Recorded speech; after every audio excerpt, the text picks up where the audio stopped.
안녕하세요. 저는 최근 막장 드라마나 공포 영화에 나올 법한 일을 겪은 여자입니다. 제가 살면서 남자를 많이 만나본 건 아니지만 그렇다고 적게 만난 것도 아니에요. 여러 남자들을 만나며 연애와 이별을 반복하다 보니 결혼을 굳이 꼭 해야 하나 싶은 생각이 들더라고요. 어른들이 보통 남자를 만날 때 그놈이 그놈이라는 말 많이 하시잖아요. 그 말처럼 연애를 해보니 다 그놈이 그놈같이 똑같게 느껴져서 점점 결혼 생각이 없어지더라고요. 그런데 그런 생각을 꺾게 만든 게 남편이었어요. 저희 남편을 만나면서 참 특이한 사람이다, 같이 살면 재밌겠다라는 생각을 하다가 어느새 결혼까지 하게 되었네요.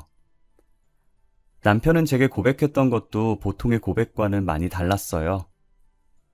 소연 씨, 저 오늘 아니면 이 말 영원히 못할 것 같아서요. 무슨 말인데요? 도대체 무슨 말이길래 표정이 심각해요? 데이트를 마치고 집으로 가는 길에 남편이 제 손목을 잡고 돌려 세우더니 뜸을 들이고 머뭇거리는 거예요. 저는 드디어 남편이 제게 고백한다는 생각에 마음이 들떠 있었어요. 고백하면 바로 받아주겠다며 속으로 쾌재를 부르고 있는데 대뜸 자신의 가정사를 말하더라고요. 소연 씨, 저는 남들과는 다르게 부모님이 안 계세요. 두 분 다 오래전에 돌아가셨거든요. 네? 저는 상혁 씨가 겉보기엔 밝아 보이셔서 그런 아픔이 있는지 몰랐어요. 그런 표정으로 보실 필요 없어요. 오래된 일인걸요. 제가 가족에 대한 정이 뭔진 잘 모르지만 소연 씨한테 어떤 남자들보다도 더 잘해줄 자신 있어요. 저 믿고 한번 만나보실래요? 네, 좋아요. 저는 상혁 씨가 어떤 사람이든 어떤 생활을 했든 저는 아무 상관 없어요. 그런 건 전혀 중요치 않거든요. 앞으로 제가 상혁 씨 가족이 되어줄게요. 부모님이 오래전에 돌아가셨다고 고백하는 남편에게 해줄 것이 없어서 가만히 안아주었어요. 솔직히 두 분 다 안 계시다는 말에 조금 놀란 건 사실이에요. 하지만 당사자 앞에서 그걸 티내면 남편이 기분 나빠할 것 같아 속으로만 놀랬었죠. 오히려 충격 고백에 남편은 정말 진솔한 사람이었고 저를 진심으로 사랑한다는 걸 느꼈어요. 본인의 약점까지 전부 드러낼 정도로 저를 많이 믿는 것 같아 더 좋아해버렸죠. 보통 저희 나이가 되면 이제 결혼까지 보고 연애를 할 텐데 부모님이 안 계시다고 하면 망설이는 사람들이 간혹 있잖아요. 당사자들은 상관없겠지만 부모님들이 옛날 분이시라 부모 없는 사람과의 결혼을 안 좋아할 수도 있으니까요. 저희 부모님은 옛날 분이신 것 치고는 나름 신세대 마인드이신 편이지만 아직까지도 고지식하신 면이 없지 않아 있으세요. 분명 결혼을 한다고 하면 부모님이 안 계시다는 이유로 반대를 하실 거라 예상되는데 저는 부모님을 꺾을 자신이 있었어요. 남편은 당시 조그만 원룸에서 살고 있었어요. 혼자 사는 남편이 안쓰럽기도 하고 외로워 보이기도 해서 매일 자취방에 찾아갔고 항상 양손 가득 음식을 들고 갔어요. 짠! 나 기다렸지? 오늘도 반찬 양껏 가지고 왔어. 오빠 계란말이 좋아하잖아. 계란말이 많이 먹으라고 한 통 가득 가지고 왔어. 안 그래도 된다니까 매번 미안하게. 고마워. 소연이 너 때문에 내가 사는 것 같아. 너 없었으면 진짜 어쩔 뻔했어. 그러게. 오빠 나 없었으면 어쩔 뻔했어? 이거 다 먹으면 말해. 미안해서 또 말 안 하고 그러지 마. 내가 좋아해서 하는 거니까 미안할 필요 없어. 전날 마트에서 사놓은 식자재로 새벽부터 반찬을 만들어 놓고 남편 집으로 가져다 줬어요. 남편은 항상 미안해했지만 제가 준 반찬을 깨끗하게 다 먹고 빈통을 꺼내 놓더라고요. 식탁 위에 올려진 빈통을 보면 맛있게 먹어준 것만으로 너무 감사했어요. 그러다 한 번은 제가 주말이기도 하고 게으름을 부리고 싶어서 저녁에 찾아간 적이 있었어요. 역시나 양손 가득 들고 온 무거운 반찬통들을 내려놓고 남편 집 앞에 서서 벨을 눌렀는데 분명히 안에 있을 남편이 아무리 벨을 눌러도 문을 안 열어주는 거예요. 제가 문을 살짝 두드리면서 남편을 외치니 그제서야 문이 열리기 시작하더라고요. 뭐야, 집에 있으면서 왜 문을 안 열어줘? 내가 몇 번이나 벨을 눌렀는데. 다른 사람인 줄 알았어. 올 거면 연락이라도 하고 오지. 내가 언제는 연락하고 왔었나? 여기 찾아올 사람이 나 말고 또 있나 봐? 아니야, 그런 거. 우와! 오늘도 내가 좋아하는 반찬들 많네? 진짜 맛있겠다. 메추리알 먹고 싶었던 거 어떻게 알았지? 남편 집에 올 사람이 없는데 다른 사람인 줄 알고 문을 안 열었다길래 내심 누군지 궁금했었죠. 제가 이 야심한 밤에 누가 오냐고 물었지만 오히려 시선을 회피하고 제가 들고 온 반찬을 손가락으로 집어먹더라고요. 제 성격이 단순해서 당시에는 더 파고들 생각을 하지 않았고 그저 제 반찬을 맛있게 먹는 남편을 흐뭇하게 봤었어요. 반찬을 냉장고에 넣어주고 간단하게 남편의 집을 치워준 후 집으로 돌아가려고 신발을 신고 있었어요. 남편은 가려는 저를 다급하게 부르더라고요. 저기 소연아! 응? 왜? 나한테 할 말이라도 있어? 다음부터는 오늘처럼 저녁 시간에 오지 마. 위험하잖아. 지금도 봐. 벌써 밖이 어둡잖아. 으이그, 알겠어. 지금도 이러는데 우리 결혼하면 오빠 진짜 팔불출 되는 거 아니야? 세상이 하도 흉흉하니까 그렇지. 항상 조심하고. 알겠지? 내가 한두 살 먹은 어린애도 아니고. 알겠네요. 남편은 제게 다음부턴 저녁 시간에 오지 말라고 당부하고 또 당부했어요. 저는 하도 말이 많은 세상이다 보니 저녁에 돌아다니다 제게 무슨 일이라도 생길까 진심으로 걱정돼서 한 말인 줄 알았어요. 그렇게 2년 정도 남편과 연애를 하고 드디어 결혼을 하기로 약속을 했어요. 남편은 돈을 열심히 모아서 얼른 집 사야 한다며 최대한 외출도 줄이고 밖에서 밥도 잘 안 사 먹는 양반이었어요. 물론 데이트도 제 자취방이나 남편 자취방에서 영화 보고 배달음식 시켜 먹는 게 다였는데 어느 날 남편이 자취방이 아닌 레스토랑에서 저를 부르더라고요. 뭐야? 보너스라도 받았어? 갑자기 웬 레스토랑? 레스토랑도 레스토랑인데 우리 밖에서 만나는 거 진짜 오랜만 아니야? 그러게, 얼마만이지? 마지막으로 밖에서 데이트한 게 언제인지도 기억도 안 날 정도네. 뭐야, 오빠. 레스토랑이라고 꾸미고 나온 거야? 머리도 올렸네? 그러는 너는? 매일 추리닝 입다가 오늘 원피스 입고 나와놓고 어디서 사돈 낱말하고 있어. 나 향수도 1년 반 만에 뿌려보잖아. 그래도 레스토랑인데 패션에 힘 좀 써야지. 안 그래? 그래서 뭔데? 왜 레스토랑에서 보자고 한 거야? 진급했어? 저는 간만에 밖에서 데이트하는 거라 많이 들떴었어요. 그리고는 화장을 수정하려고 가방에서 립스틱을 꺼내 바르고 있었어요. 남편은 제가 들고 있던 거울 밑으로 조그만 상자를 내밀더라고요.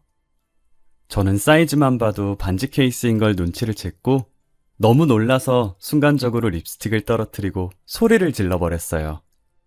제 목소리에 사람들이 저희를 쳐다봤고 저는 입을 막은 채 쳐다보는 사람들에게 죄송하다고 고개를 숙였어요. 이거 뭐야? 반지 아니야? 맞아, 열어봐. 너가 좋아할 것 같아서 사봤어. 너무 이쁘다. 나 반지 선물 처음 받아봐. 이거 커플링이야? 결혼 반지 겸 커플링? 소연아, 우리 결혼하자. 내가 정말 잘할게. 잘할 자신 있어. 결혼하면 지금처럼 친구같이 재밌게 살자. 든든하게 잘 먹여서 데리고 가려고 비싼 레스토랑에서 보자고 했구만. 그래, 결혼하자. 죽이 되든 밥이 되든 한번 같이 살아보자. 저는 남편의 프로포즈를 받아들였고 쇳불도 단김에 뺀다고 며칠 뒤 저희는 바로 저희 부모님을 만나러 갔어요. 앞서 말한 것처럼 저희 부모님께서 고지식한 면이 조금 있어서 걱정을 했었어요. 혹시나 남편 부모님의 부재를 흠으로 잡고 결혼을 반대하지 않을까 하고요. 하지만 제 걱정과는 달리 부모님이 남편을 따뜻하게 맞이해 주더라고요. 제게도 묵묵했던 아버지는 다소 서툴지만 진심을 다해 안아주었고 어머니는 남편 손을 꼭 잡고 고생 많았다고 어서 들어오라고 하셨죠. 안 그래도 우리 딸한테 들었어요. 혼자서 고생 많이 했겠네. 잘 왔어요. 어서 들어와요. 그동안 많이 힘들었을 텐데 잘 버텨줘서 너무 고마워요. 그리고 철부지 우리 딸 잘 챙겨줘서 너무 고마워요. 아니에요. 소연이가 얼마나 어른스러운데요. 철부지는 오히려 전걸요. 아마 부모님들 앞이라서 철없는 모습만 보이는 것 같은데 알고 보면 저보다 성숙한 사람이에요. 어머, 말도 어쩜 이렇게 잘할까. 앞으로 우리를 부모님이다 생각하고 편하게 지내요. 우리도 아들 하나 생겼다 생각하고 우리 딸보다 더 잘 챙겨줄 테니까. 엄마, 나 막 서운하려고 그래. 사위사랑은 작물하더니 벌써부터 오빠 챙기는 거야? 딸이 듣는 앞에서 딸보다 더 잘 챙겨준다고 하고. 나 진짜 서운해. 딸, 아빠가 있잖아. 아빠는 항상 너가 1순위다. 알지? 저희는 화기애애한 분위기로 별다른 문제 없이 결혼 허락을 받았고 남편의 부모님께서 안 계시니 상견례 없이 일사천리로 결혼을 진행했어요. 남편이 그동안 집 산다고 돈을 열심히 모으긴 했지만 턱없이 부족해서 신혼집은 대출과 부모님 도움을 조금 받아서 제가 장만했고 남편은 혼수가전을 해오기로 했습니다. 신혼여행 가 있는 동안에 혼수가전들이 하나둘씩 도착했어요. 휑했던 집이 신혼여행 후 돌아와 보니 제법 사람 사는 집같이 꾸며져 있더라고요. 이쁜 그릇들과 커플 앞치마까지 세팅해 놓은 주방은 보고만 있어도 기분이 좋아졌죠. 우리가 진짜 결혼을 했구나, 신혼이 이런 거구나 싶었어요. 오빠, 우리 드디어 말로만 듣던 신혼이야. 나 너무 설레. 그렇게 좋아? 아주 입이 귀에 걸렸네. 당연히 좋지. 오빠는 안 좋아? 사놓은 접시들이 너무 귀엽다. 그치? 우리 맛있는 거 많이 해 먹자. 나도 좋아. 우리 앞으로 이 접시가 닳아서 없어질 때까지 여기다 음식 올려서 먹자. 좋지. 나 요리 잘하는 거 알지? 오빠 완전 봉 잡은 거야. 일 잘하지, 요리 잘하지, 거기다 청소랑 빨래도 잘해. 진짜 못하는 거 없는 와이프 만난 거야. 저희는 여느 신혼부부들처럼 알콩달콩 깨를 볶으며 이쁘게 살았어요. 하지만 그것도 잠시. 저희가 결혼한 지 1년이 지났을 때 등장한 불청객 한 명 때문에 저희의 결혼 생활에 금이 가기 시작했어요. 당시 남편은 출근하고 저는 연차를 써서 혼자 집에 있었거든요. 택배 올 것도 없는데 누군가 저희 집 배를 누르는 거예요. 처음엔 남편인 줄 알고 문 열려고 방에서 불이 나게 나왔어요. 하지만 시간을 보니 남편이 올 시간도 아닐 뿐더러 만약 남편이라면 비밀번호를 입력해서 들어오지 굳이 배를 눌러서 제가 나올 때까지 기다리지 않잖아요. 저는 문을 열어주지 않고 문 쪽을 쳐다봤어요. 요즘 세상이 하도 흉흉해서 이상한 사람들이 많으니 혹시나 하는 마음에 문을 열어주지 않으려고 했죠. 벨이 2번 정도 더 울렸지만 문을 열어주지 않았고 얼마 지나지 않아서 문 두드리는 소리가 들리더니 간간히 남편 이름을 부르는 목소리가 들리더라고요. 아무래도 남편이랑 아는 사람인 것 같아서 문을 열어줬어요. 제가 문을 열었더니 바로 앞에 할머니 한 분이 서 있더라고요. 상자 접어둔 게 몇 개 담긴 리어카까지 끌고 온 게 아무래도 폐지를 줍는 할머니 같았어요. 무슨 인연인지는 모르겠지만 남편과 안면이 있는 할머니인가 싶었어요. 아, 못 보던 아가씨네. 그 짝이 우리 상혁이 신부인가? 네, 그런데요. 저희 오빠랑은 무슨 사이시길래 저희 집까지 오신 거예요? 나? 나는 상혁이 애미지. 상혁이가 내 아들이에요.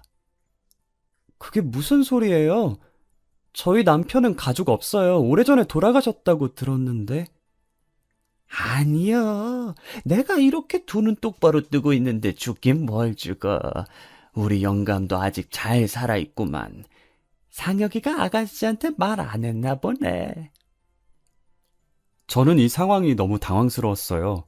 대뜸 리어카 끌고 와서 남편 찾는 할머니도 너무 당황스럽고 그 할머니가 자신이 남편의 친모라고 주장하는 것도 모두 황당했어요.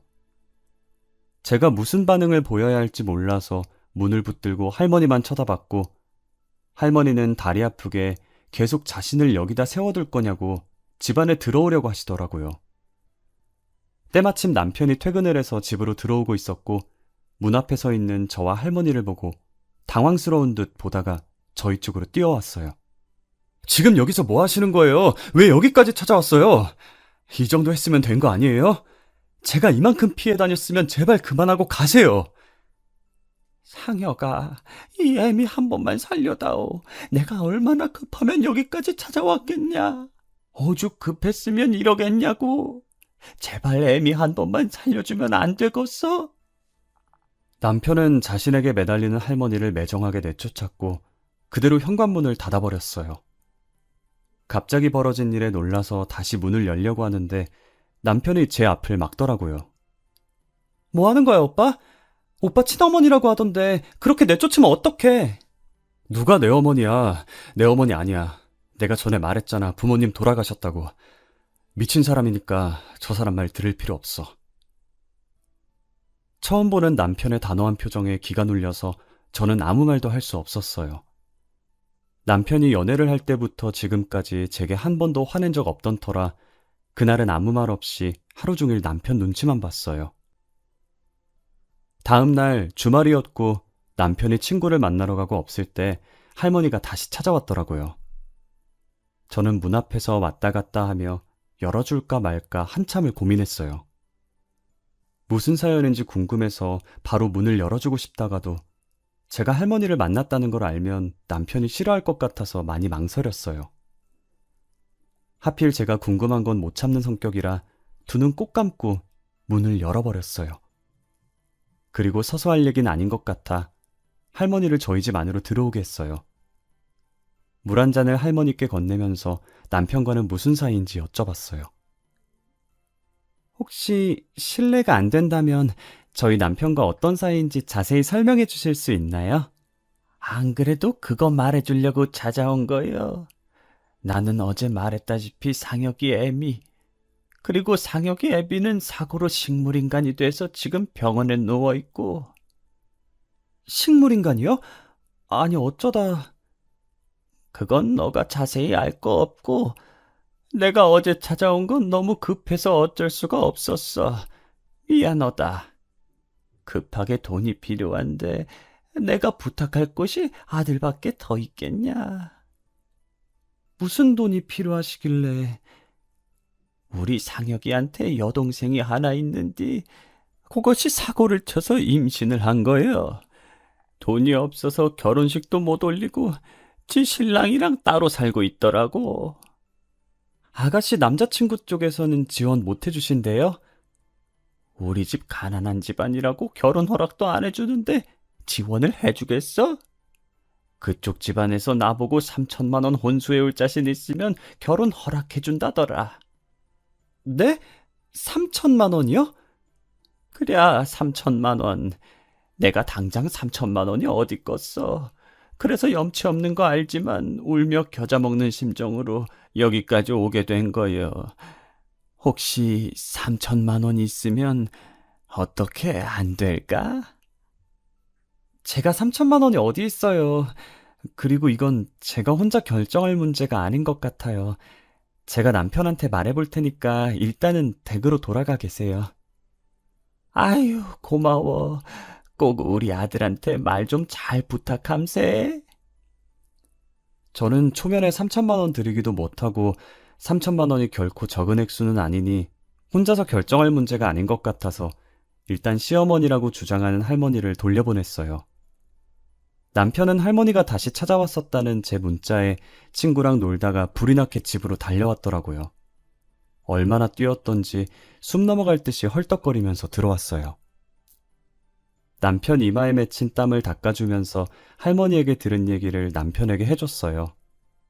아무 말 없이 고개만 끄덕이며 제 말을 듣다가 한숨을 내쉬더라고요. 사실 그 사람 친어머니 맞아. 내가 어릴 때 가난했었거든. 지금도 가난하고. 20살이 되던 해에 새 인생 살고 싶어서 부모님과 연 끊고 집에서 도망쳐 나왔었어. 그랬구나. 아버님은 지금 식물인간이라고 하시던데. 나도 어머니한테 들은 건데 아버지가 사고 나서 식물인간이 되셨더라고. 내가 집 나온 뒤로 어머니가 찾아와서 말씀하신 거라 무슨 사고가 났는지는 잘 몰라. 그러면 오빠가 없을 때 사고 나신 거네. 어떡해. 내가 결혼 전에 너한테 저녁 시간에는 찾아오지 말라고 했었던 거 기억나? 기억나지. 나 그 뒤로 저녁 시간엔 안 갔었잖아. 항상 그 시간이면 어머니가 찾아와서 나한테 돈 달라고 그랬었거든. 아버지 병원비가 만만치 않다면서. 혹시나 너랑 마주칠까봐 저녁에 오지 말라고 했던 거야. 신혼집 구할 때도 자취방이랑 멀리 떨어진 곳 구하자고 하더니 이게 다 어머님 때문이었어? 음, 미리 말 못해서 미안해. 말없이 이사 가면 못 찾을 줄 알았는데 이렇게 찾아올 줄은 몰랐어. 내가 어느 회사 다니는지 아니까 퇴근 시간에 와서 나를 미행하신 것 같아. 시어머니는 결혼 전에 남편한테 돈 달라고 계속 찾아왔었다고 하더라고요. 남편도 처음에는 낳아주고 키워준 정이 있어서 돈 달라고 할 때마다 줬었대요. 돈 주는 버릇을 하다 보니 시어머니는 습관처럼 남편을 찾아왔고 남편은 그런 시어머니에게 진절머리가 나서 도망치려고 했고요. 결혼 후 1년 동안 안 찾아온 건 신혼집을 멀리 가는 바람에 남편을 찾지 못했던 거예요. 남편이 회사랑 거리가 먼 곳인데도 불구하고 이 집을 계속 고집한 이유가 뭔가 했는데 자신의 자취방이랑 멀고 시어머니가 찾아오지 않을 것 같아서 그랬던 것이었어요. 미안해. 내가 미안하다는 말 말곤 할 말이 없네. 그런데 항상 같은 시간에 오시다가 왜 어제는 일찍 오셨을까? 오늘은 나한테 사실대로 말해주려고 온 거라고 쳐도 말이야. 어제는 뭐 때문에... 어차피 나한테 말하면 부탁 안 들어줄 게 뻔하니까 너를 노리고 찾아온 것 같아. 우리 그냥 다른 지역으로 이사 가자. 나 진짜 다시는 가족들이랑 얽히고 싶지 않아. 그러지 말고 내가 3천만 원 줄 테니까 부모님이랑 연 끊지 마. 그래도 낳아주신 분들인데 어떻게 연을 끊어. 그러지 말자, 응? 낳아준 부모님이랑 연 끊겠다는데 제가 어떻게 가만히 보고만 있겠어요. 저는 남편에게 그러지 말라고, 그러다 나중에 후회한다며 며칠간 설득을 했어요. 결국 저의 끈질긴 설득으로 남편은 연을 끊지 않기로 했고 제가 준 3천만 원을 어머님께 드렸어요. 그러고 며칠 뒤 제게 발신번호 제안으로 전화가 온 거예요. 혹시나 보이스피싱일까봐 받을까 말까 망설였지만 호기심을 못 견디고 전화를 받았어요. 저는 아무 말도 없이 가만히 듣고만 있으니 30초 뒤 스피커 너머로 어떤 여자 목소리가 들리더라고요. 여보세요? 뭐야, 받은 거야, 만 거야? 여보세요? 안 들려요? 들려요. 누구세요? 들리면서 왜 대답을 안 해요? 저 상혁 오빠 전 여자친구인데요. 앙칼진 목소리의 주인은 다름 아닌 남편의 전 여자친구였어요. 전 여자친구라는 말에 짧은 시간 동안 수만 가지 생각이 스쳐 지나갔어요. 도대체 전 여자친구가 내게 무슨 볼일로 전화를 한 걸까? 혹시나 남편을 다시 내놓으라는 전화일까? 짧은 순간에 막장 드라마 한 편 만들었죠. 그래서요? 전 여자친구분이 무슨 일로 저한테 전화 주신 거죠? 궁금한 게 있어서요. 제가 2년 전에 상혁 오빠랑 결혼까지 약속했었거든요. 결혼 날짜도 잡았었고요. 그래서요? 그게 뭐 어쨌는데요? 결혼 3일 남았을 때였나 4일 남았을 때였나 어머님이 저를 찾아오셔서 식물인간인 시아버지 병간호를 부탁했었거든요. 며느리니까 당연히 해야 한다면서. 그쪽한테는 그런 부탁 안 하셨어요? 어머님께서 그런 부탁을 하셨었다고. 왜 그래요? 무슨 일 있어요? 왜 갑자기 소리를 지르고 그래요? 귀엽게. 전 여자친구라는 사람은 남편이랑 결혼까지 약속했었는데 결혼하기 이틀 전에 파혼을 했다더라고요. 당시에도 남편이 부모님이 없다고 해서 그 여자도 남편한테 부모님이 없는 줄 알았대요. 그런데 결혼하기 3일 전쯤에 자신이 시어머니라고 주장하면서 시아버지 병간호를 부탁했다는 거예요. 그래서 파혼을 했는데 저한테는 그런 말 없었냐고 물어보더라고요. 저는 그런 말을 들은 적이 없어서 진짜냐고 그 여자한테 되물어보려고 하는 순간에 저희 집 벨이 울렸고 마치 공포영화처럼 현관문 벨이 울리면서 인터폰에 시어머니 얼굴이 비치더라고요. 이 타이밍에 시어머니 얼굴이 떠서 놀란 나머지 소리를 지르면서 들고 있던 휴대폰을 떨어뜨렸어요. 소리 지른 게 바깥까지 다 들렸는지 제가 있다는 걸 알고 시어머니는 문을 미친 듯이 두드렸어요. 벨을 눌렀다가 문을 두드렸다가 진짜 공포영화 한 장면인 것처럼 난리도 아니었어요. 제가 문을 열어주지 않자 스스로 열어보려고 손잡이를 잡고 계속 돌리는데 덜컹거리는 소리가 너무 선명하게 들려서 공포감이 들었어요. 저는 떨리는 손으로 문을 열었고 시어머니는 웃으면서 집 안으로 들어오더라고요. 그러더니 자연스럽게 거실에 있는 소파에 앉으시더니 제게 종이를 내미는 거예요. 내가 긴히 너한테 부탁할 게 있어서 왔구만. 이거 받아. 팔 떨어져. 어머님, 이게 뭐예요? 내가 글자 몇 개 적어봤는데 한번 펼쳐봐. 시어머니께서 건넨 종이를 조심스럽게 펼쳐서 봤는데 안에 뭔가가 적혀 있더라고요. 병원 이름과 호실, 그리고 시아버지의 이름으로 보이는 사람 이름 하나가 적혀 있었어요. 저는 이미 남편의 전 여자친구에게 들은 게 있으니 설마 하는 마음으로 시어머니를 쳐다봤어요. 뭐예요, 이거? 이걸 왜 저한테... 뭐긴 뭐요. 네 시애비 있는 병원이지. 밑에 있는 이름은 네 시애비 이름. 거기에 적힌 병원으로 가면 그 이름 적힌 병실이 있을 게다. 내일부터 거기 찾아가면 돼. 제가 여길 왜 찾아가요? 내가 거길 왜 찾아가라고 하건디? 눈치가 이렇게 없어서요, 원. 며느리가 시아버지 보는 건 당연한 의무 아니겠어? 앞으로 네가 찾아가서 병간호 해. 결국 시어머니께서는 이걸 노린 것이었어요. 남편한테는 돈을 노리고 며느리한테는 시아버지 병간호를 노린 거죠. 그동안 남편이 왜 부모랑 연을 끊으려고 했는지 잘 알겠더라고요. 저는 병원이 적힌 종이를 찢어서 시어머니 얼굴에 던졌어요. 이것이 지금 뭐 하는 거요? 이게 어디서 배워먹은 버르장머리냔 말이요? 저 내일 당장 변호사 찾아가서 이혼 절차 밟을 거예요. 이혼하면 더 이상 며느리 아니죠? 저는 며느리가 아니라서 병간호할 수 없으니 어머님이나 실컷 하세요. 이게 지금 뭐라고 하는겨? 그리고 여긴 제 집이니까 나가주시겠어요? 남이 저희 집에 있는 거 굉장히 불쾌하네요. 저는 이제 이혼할 거라고 더 이상 며느리 아니니 시아버지 병간호를 할 수 없다며 시어머니를 집에서 내쫓았어요. 그리고 퇴근하고 들어온 남편에게 시어머니와 있었던 일을 이야기했고 이혼을 하자고 했어요. 우리 이혼하자. 오빠가 좋은 사람인 거 너무 잘 알아. 하지만 어머님이 살아계신 한 우리가 아무리 이사를 가도 어떻게든 찾아서 쫓아오실 뿐이야. 나는 어머니 감당 못하겠어. 그래, 그러자. 이혼해. 내가 대신 사과할게. 정말 미안해. 저는 남편과 합의 이혼을 했고 재산 분할이나 위자료 없이 정말 깔끔하게 이혼을 했어요. 집은 제가 산 거라 남편만 짐을 챙겨서 나갔어요. 남편은 그동안 모은 돈으로 어찌저찌 투룸 전세를 구했더라고요. 혼수 가전들은 남편이 해온 것이니 전부 남편의 집으로 보내줬어요. 이혼한 지 3일째 됐을 때 제 통장에 3천만 원 입금 알림이 와서 봤더니 남편인 거예요. 이게 무슨 돈인가 싶어서 놀라서 이혼 후 처음으로 전화를 했어요. 방금 3천만 원 보낸 거 뭐야? 왜 나한테 돈을 보내? 저번에 어머니한테 드렸던 3천만 원 다시 돌려줘야지.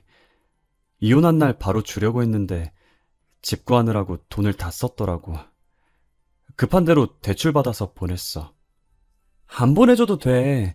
오빠가 안 준다는 거 내가 주라고 고집 부렸던 거였잖아. 그래도 어떻게 그래. 어차피 정리하는 거 깔끔하게 하는 게 낫지. 그동안 미안한 일만 많았네. 과거는 다 잊고 새롭게 시작해. 너는 분명 잘할 수 있어. 내가 응원할게.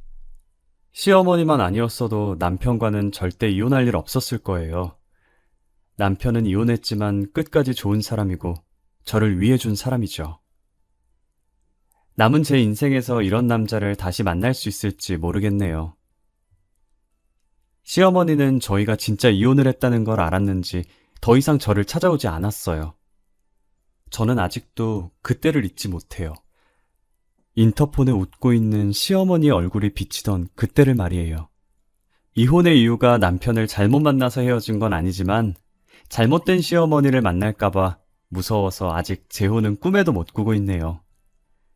남편이 숨기지 않고 솔직히 말했다면 제가 결혼을 했었을까요? 여러분들도 결혼하기 전에 상대방에게 숨겨진 가족이 있는 게 아닌지 꼭 확인하고 결혼하시길 바랄게요. 저처럼 뒤늦게 침몰하며 찾아와서 시부모 봉양하라고 명령하는 사람은 안 만나길 기도할게요. 제 사연 읽어주셔서 감사합니다.